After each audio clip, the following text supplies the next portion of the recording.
مولانا ایک اور چیز میں اکثر دیکھتا ہوں سوشل میڈیا پہ بھی، وہ یہ ہے کہ اللہ کے نبی صلی اللہ علیہ وسلم کی وفات پانے کے بعد جو ہے صحابہ میں اختلاف ہو گیا، اور اس کے اوپر لوگ بڑا مختلف اوپینین رکھتے ہیں. کوئی ایک طرف ہے بالکل، اور کوئی جو ہے مطلب کہ صحابہ جیسے حضرت معاویہ رضی اللہ تعالیٰ عنہ ہیں ان کے بارے میں بھی بات کی جاتی ہے. تو وہ پس منظر سارا کیا تھا، اور ان کے اختلاف جو صحابہ کا اختلاف ہوا ہے اس کے اوپر ہمیں کیسا اپنا رویہ رکھنا چاہیے؟ امام احمد بن حنبل رحمہ اللہ سے کسی نے یہی سوال کیا تو انہوں نے فرمایا، بیٹا تلک امت قد خلت لہا ما کسبت ولکم ما کسبتم ولا تسألون عما کانوا یعملون. بیٹا وہ لوگ تھے جو گزر گئے، جو اچھا کیا ان کو ملے گا، جو برا کیا ان کے سر پہ پڑے گا، اور تم سے نہیں پوچھا جائے گا کہ وہ کیا کرتے تھے. یہ ہے اس کا صحیح جواب جو قرآن نے دیا ہے، کہ مجھ سے تھوڑا ہی پوچھا جائے گا، مجھ سے تو میرے بارے میں پوچھا جائے گا کہ میں نے زندگی کیسے گزاری. اور وہ واضح سوالات ہیں، یہ وہ مباحث ہیں جن کو چھیڑ کر خلجان بڑھے گا، فائدہ کوئی نہیں ہوگا. بشر تھے، ان سے غلطیاں ہوں، کوئی وہ نبی نہیں تھے، معصوم نہیں تھے، لیکن اللہ نے ان کی غلطیوں کو معاف کر دیا ہے. تو میں اب یہاں دوبارہ ان کی غلطیوں کو، حضرت معاویہ رضی اللہ عنہ کی غلطیوں کو بیان کروں، یہ بہت بری بات ہے. یہ بنو امیہ کو یا یزید ابن معاویہ کو ڈسکس کرنا یہ کوئی جنت یا جہنم کا مسئلہ نہیں ہے، اس لیے اس ٹاپک کو ڈسکس کرنا کوئی ضروری نہیں ہے. واہ، کل تک تو آپ لوگ شیعہ کو جہنمی ڈکلیئر کرنے کے لیے ہمیں خود ہی بتاتے تھے کہ سیدنا علی کا قول ہے جو صحیح سند سے ثابت ہے، نبی الاسلام سے بھی ثابت ہے لیکن وہ روایت کمزور ہے، جو حضرت علی کا قول صحیح سند سے فضائل صحابہ احمد بن حنبل کی کتاب میں موجود ہے، اور شیعہ کے ہاں بھی نہج البلاغہ میں مولا علی کا یہ قول موجود ہے. یہ سنی اور شیعہ دونوں کے ہاں ہے کہ سیدنا علی نے کہا کہ میری وجہ سے دو فرقے گمراہ ہوں گے، ایک میری محبت میں غرور کر کے، ایک میری دشمنی میں، اور میری وجہ سے یعنی مجھے بنیاد بنائیں گے. اس میں حضرت علی کا قصور نہیں ہے، جس طرح کہ حضرت عیسیٰ ابن مریم کا کوئی قصور نہیں ہے کہ یہودیوں نے ان کو گالیاں دی اور کرسچنز نے ان کی شان بڑھا دی. تو مجھے بنیاد بنا کے دو فرقے جہنم میں چلے جائیں گے، ایک میری محبت میں غلوف کر کے، ایک میری دشمنی میں. کل تک یہ سارے مولوی ہمیں بتاتے تھے کہ دیکھا یہ دو فرقے جہنم میں جائیں گے، تو محبت میں غلوف کرنے والے یہ شیعہ رافضی ہیں. جب ہم پوچھتے تھے یہ دوسرے کون ہیں، اللہ معافی دے آپا نہیں، وہ خارجیوں کا ایک گروہ تھا نا. سنن نبی داؤد میں حدیث ہے قیامت تک نکلیں گے یہ خارجی، اور ان کا آخری گروہ دجال کے ساتھ مل کے مسلمانوں کے خلاف قتال کرے گا. شیعہ قیامت تک ہیں، رافضی قیامت تک ہیں، اور ناصبی جو حضرت علی کے دور میں ختم ہو گئے سرکار، وہ بھی قیامت تک ہیں. اصل میں وہ آپ خود ہو نا. آپ سے مراد سنیوں میں اس قسم کے لوگ ہیں، شیعہ میں بھی اس قسم کے غالی رافضی موجود ہیں.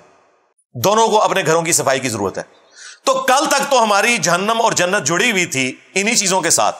اب جب کھرا آپ کے گھر بھی نکل آیا تو اب آپ کہتے ہیں کہ جی اس کا کوئی ہماری جہنم یا جنت کے ساتھ ہے. بالکل ہے جی. المستدرک الحاکم میں حدیث ہے، نبی علیہ السلام نے فرمایا اگر کوئی شخص پوری زندگی حجر اسود اور مقام ابراہیم کے درمیان نمازیں پڑھتا رہے، خانہ کعبہ شریف میں پوری زندگی، اور روزے رکھتا رہے، لیکن قیامت کے دن اللہ تعالیٰ کے ساتھ اس حال میں ملاقات کرے کہ ہم اہل البیت کا بغض اس کے دل میں ہو، تو اللہ تعالیٰ اسے ضرور جہنم کی آگ میں داخل کرے گا. آپ کہہ رہے ہیں مسئلہ ہی کوئی نہیں ہے. جہنم اور جنت تو جڑی ہوئی ہے، ایمان جڑا ہوا ہے. صحیح مسلم کی حدیث، علی سے محبت نہیں رکھے گا مگر مؤمن، علی سے بغض نہیں رکھے گا مگر منافق. ہاں اگر آپ یہ سمجھتے ہیں یہ تھریٹیکل باتیں، تو جناب محرم کا مہینہ شروع ہو چکا ہے. آپ کسی سنی کو یہ حدیث بھیج دیں مسلم شریف کی، علی سے محبت نہیں رکھے گا مگر مؤمن، علی سے بغض نہیں رکھے گا مگر منافق. آگے دیکھیں وہ پھدکتا کیسے ہے. یا کسی سنیوں کی مسجد میں، بریلوی ہوں، دیوبندی والے حدیث ہوں، ایک چارٹ پہ یہ حدیث لکھ کے نیچے لکھیں صحیح مسلم 240 لگا دیں، شام تک وہاں ہنگامہ نہ کھڑا ہو، مجھے پکڑ لیجیے گا، آپ کو پتہ چل جائے گا. لیکن یہی جعلی روایت بنا کے حضرت ابوبکر عمر عثمان کے بارے میں لکھ کے لگا دیں بغیر والے کے، کچھ بھی نہیں ہوگا. یہ لٹمس ٹیسٹ ہے، آپ کو پتہ چل جائے گا کہ ان کے اندر کس قدر غیر محسوس طریقے سے ناسبیت آئی ہوئی ہے. وہ ہوتا یہ ہے کہ انسان کو اپنی برائی نظر نہیں آتی، اس نے چشمہ دوسرا لگایا ہوتا ہے. تو اللہ کے فضل سے ہم دونوں کو آڑے ہاتھوں لیتے ہیں، خواہ وہ رافضی ہوں شیعہ میں موجود یا ناصبی ہوں سنیوں میں موجود، بریلوی دیوبندی اہل حدیث کے اندر. ہمارے جو بزرگ ہیں طارق جمیل صاحب، انہوں نے بھی، حالانکہ انہیں سب کچھ پتہ ہے، اور میری ان کے ساتھ کئی ایک پرسنل ڈسکشن ہے بنو امیہ کے اوپر، میں وہ بتانا نہیں چاہتا، انہیں سب کچھ پتہ ہے، لیکن ظاہر ہے کہ دلیری دکھانا ہر بندے کا کام نہیں ہے. انہوں نے بھی ایک پوڈ کاسٹ میں یہ آیت کوٹ کی جو یہ سارے صدیوں سے کوٹ کر رہے ہیں اپنے بنو امیہ کے بابوں کو بچانے کی خاطر. تلک امۃ قد خلت لہا ما کسبت ولکم ما کسبتم ولا تسألون عما كانوا يعملون، کہ وہ ایک امت ہی گزر گئی، ان کے لیے ان کے اعمال، تمہارے لیے تمہارے اعمال، تم سے نہیں پوچھا جائے گا کہ انہوں نے کیا کیا. تو کہتے ہیں ہم سے کہاں پوچھا جائے گا یہ کہ وہ کیا کرتے تھے، ہم سے کوئی قیامت کے دن اس قسم کا سوال نہیں ہونا. اور آیت کو مس کوٹ کرتے ہیں. یہ آیت پورے کانٹیکسٹ کے ساتھ 2 دفعہ آئی ہے سورۃ البقرہ میں، پہلے پارے کے بالکل اینڈ پہ. وہ کانٹیکسٹ دیکھیں کیا تھا. کانٹیکسٹ یہ تھا کہ یہودیوں کا یہ عقیدہ تھا کہ ہم ابراہیمی ہیں، ہمیں یہ نسبت کام آ جائے گی. نصرانیوں کا بھی یہ کہنا تھا ہم ابراہیمی ہیں، ہمیں یہ نسبت کام آئے گی. تو اللہ تعالیٰ فرمایا تلک امۃ قد خلت، وہ ایک امت تھی نیک اعمال کرنے والی، اس میں امپلائڈ تھا، وہ گزر چکی. لہا ما کسبت ولکم ما کسبتم، جو نیک اعمال انہوں نے کیے وہ اپنے ساتھ لے گئے، تمہارے لیے تمہارے نیک اعمال ہیں. تم سے نہیں پوچھا جائے گا کہ انہوں نے کیا نیکیاں کی، تم سے یہ پوچھا جائے گا تم نے کیا نیکیاں کی. برائیوں کا تو ذکر ہی نہیں تھا. لہا ما کسبت، اگر یہاں ہوتا نا علیہا ما کسبت تو پھر وہ گناہوں والا آنا تھا کہ ان پر ان کی برائیوں کا وبال اور تم پر تمہاری برائیوں کا وبال. تم سے نہیں پوچھا جائے گا انہوں نے کیا برائیاں کی. یہاں نیک اعمال کا ذکر تھا کہ تم سے نہیں پوچھا جائے گا کہ ابراہیم علیہ السلام نے کون سے نیک اعمال کیے، وہ اپنے اعمال ساتھ لے کے تم سے تمہارے اعمال کے بارے میں پوچھا جائے گا. ان ظالموں نے کس طرح مس کوٹ کیا، قرآن کی تعریف کی. پرانوں نے بھی کی، آج والے آج تک کر رہے ہیں، حالانکہ انہیں سب کچھ پتا ہے. قرآن و سنت کی روشنی میں انہیں پتا ہے کہ یہ معاملہ کتنا گمبھیر تھا. تلک امۃ قد خلت. یار یوسف علیہ السلام کے جو بھائی ہیں وہ تلک امۃ قد خلت نہیں ہے. تمہاری نظر میں قرآن میں ان کی غیبت کیوں آئی ہوئی ہے؟ تم جن کو بچا رہے ہو وہ تو سنگل صحابی ہیں، اور وہ بھی 3 بندے ہی ہیں جن کے پیچھے تمہیں ساری مصیبت پڑی ہوئی ہے. کہتے ہیں جی صحابہ کے خلاف بولتا ہے. اللہ کے بندو، 1,00,000 صحابہ میں سے 3 بندے اگر کوئی کام کریں تو صحابہ ہو گئے وہ، اور باقی جو ان کے خلاف ہیں وہ صحابہ نہیں ہیں، وہ تو خلفائے راشدین ہیں. 3 بندوں کا مسئلہ تھا. معاویہ ابن ابی سفیان، مغیرہ ابن شعبہ، عمرو بن عاص رضی اللہ عنہم اجمعین، ہم تو احترام سے نام لیں گے. ان کو پورے صحابہ بنا دیا انہوں نے.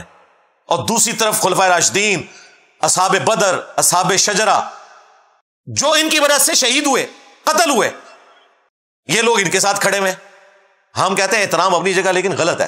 یہ تو سنگل صحابی تھے نا. حضرت یوسف علیہ السلام کے جو بھائی ہیں وہ ڈبل صحابی ہیں. حضرت یعقوب ان کے والد کے بھی صحابی ہیں، حضرت یوسف علیہ السلام کے بھی صحابی ہیں. آج تک برادران یوسف کی مثال دی جاتی ہے. قرآن میں ہم پڑھتے ہیں کہ انہوں نے اپنے بھائی کے ساتھ کیا کیا تھا. تو یہ غیبت ہوگی. اللہ کو نہیں پتا تھا تلک امۃ قد خلت. اللہ نے قرآن میں اس لیے نازل کیا تاکہ آنے والے لوگوں کے لیے عبرت ہو. ہمارے باپ کی غلطی اللہ نے 7 جگہ ذکر کر دی، اور سورۃ الاعراف میں یہاں تک کہا کہ ہم آدم علیہ السلام کی غلطی اس لیے بیان کر رہے ہیں تاکہ اے اولاد آدم، دیکھنا تمہارے ماں باپ کو جس طرح ورگلا دیا تھا شیطان نے، تمہیں نہ ورگلا دے. ان کے کپڑے اتروا دیے تھے شیطان نے. یہ بھی الفاظ ہے. تو کیا حضرت آدم علیہ السلام تلک امۃ قد خلت نہیں تھے؟ جی تاریخی باتیں. اور جناب قرآن میں بھی تاریخی لکھی ہوئی ہے. تاریخی باتیں نہیں حدیث کی کتابوں میں ہے. قرآن میں جو تاریخ آئی ہے اور بخاری مسلم میں آئی ہوئی ہے تاریخ، وہ صرف تاریخ نہیں ہے، وہ حدیث ہے. حدیثوں کے ساتھ ذکر ہوئی ہے. یہ 2 نمبریاں کر رہے ہیں، چھوڑ دیں. پھر اسی کانٹیکسٹ میں جو غدیر خم کی حدیث ہے صحیح مسلم میں، اوپر تلے 4 احادیث. نبی الاسلام نے اپنی وفات سے 3 مہینے پہلے خطبہ دیا، آلموسٹ مکے سے مدینے آتے ہوئے، خم نامی ایک گاؤں میں. الفاظ ہی کنکلوڈنگ ہے: اے لوگوں آگاہ ہو جاؤ، میں بھی ایک انسان ہوں، قریب ہے کہ اللہ کا قاصد یعنی موت کا فرشتہ میرے پاس آئے اور میں اس کی دعوت قبول کر لوں. میں اپنے بعد تم میں 2 بھاری چیزیں چھوڑ کے جا رہا ہوں. ان میں سے پہلی چیز اللہ کی کتاب ہے، اس میں ہدایت ہے، اس میں نور ہے. تم اللہ کی کتاب کو پکڑو، اپنا تعلق اس کتاب کے ساتھ مضبوط کرو. اللہ کی کتاب اللہ کی رسی ہے، جو اسے پکڑے گا ہدایت پر ہوگا، جو چھوڑ دے گا گمراہ ہو جائے گا. وَاعْتَصِمُوا بِحَبْلِ اللَّهِ جَمِيعًا وَلَا تَفَرَّقُوا. یہ ہے اللہ کی رسی. جو یہ کہتے ہیں جی وہ رسی میں اتنے بل ہوتے ہیں، ایک بزرگوں کا بل ہے، ایک فلاں کا بل ہے، اور لے جاؤ. اللہ کے نبی کہہ رہے ہیں قرآن اللہ کی رسی ہے. تہاڈی تشریحاں، تہاڈیاں تفسیراں تہاڈے منہ تے. پھر فرمایا دوسری بھاری چیز میرے اہل البیت ہیں. میں اپنے اہل البیت کے معاملے میں تمہیں اللہ کا خوف دلاتا ہوں. میں اپنے اہل البیت کے معاملے میں تمہیں اللہ کا خوف دلاتا ہوں. یہ جملہ آپ نے 3 دفعہ فرمایا، یعنی میرے بعد ان کے ساتھ حسن سلوک کرنا. اور اسی حدیث میں پھر موجود ہے، زید بن ارقم کہتے ہیں یہاں اہل البیت سے مراد آل علی، آل عقیل، آل جعفر، آل عباس ہیں. کیونکہ تابعین نے کہا امہات المومنین، ان کا امہات المومنین بھی ہے، لیکن یہاں وہ مراد نہیں ہے، وہ بھی اہل البیت ہے. پھر ایک روایت میں مسلم شریف میں ساتھ یہ ہے کہ بیوی کیسے اہل البیت ہو سکتی ہے؟ یہ اس وقت تک اہل البیت ہے جب تک وہ خامند کے عقد میں ہو. جب خامند اسے طلاق دے دے، اگرچہ نبی علیہ السلام نے کسی بیوی کو طلاق نہیں دی، لیکن زید بن ارقم کو اترنا پڑا اس لیول پہ اس وقت کے ناسبیوں کو جواب دینے کے لیے کہ اصلاً اہل البیت دودھ اور خون کے رشتے کے لوگ ہیں، بیویاں اصلاً اہل البیت نہیں ہیں، وہ اس وقت تک اہل البیت ہیں جب تک عقد میں ہو، اور الحمدللہ ساری بیویاں دنیا اور آخرت میں نبی الاسلام کی بیویاں ہیں الحمدللہ. لیکن یہ بات کھولنی پڑی.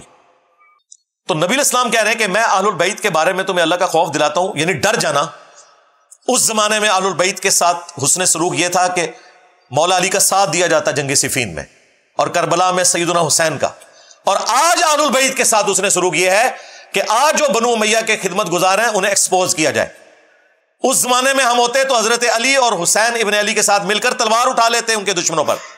آج تم ہمیں اپنی زبانیں بھی نہ کھولنے دو، ہم تو غدیر خم پہ کھڑے ہیں. توحید اللہ کے فضل سے قرآن والی بیان ہو رہی ہے. غدیر خم پہ قرآن تھا پہلی چیز. ہماری جیسی واضح توحید لگی لپٹی باتوں کے بغیر کبھی کسی نے نہیں بیان کی.